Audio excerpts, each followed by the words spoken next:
मैं जब भी चांद को देखूं तो याद आता है वही जो रात के जैसा हंसी लगता है, वही जो रात के जैसा हंसी लगता है।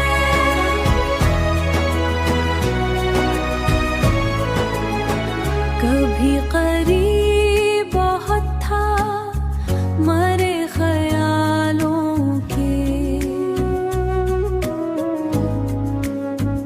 अब उसका नाम भी सुन लूं तो डर सा लगता है।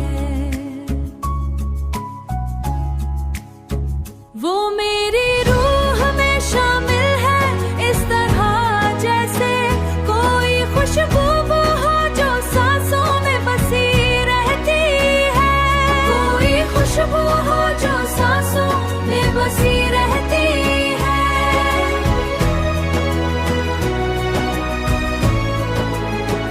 मैं उसके इश्क में इतना बिखर गया हूँ कि अब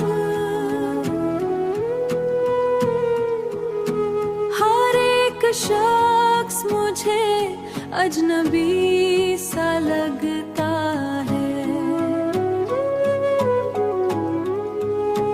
ये दिल भी कितना जब है हजार जख्मों के बाद,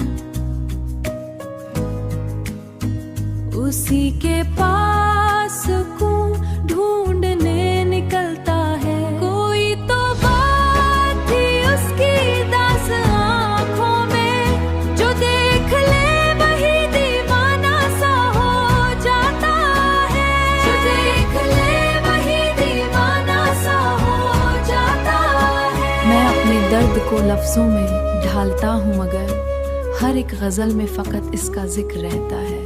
अब उसके बाद किसी से वफा नहीं होगी।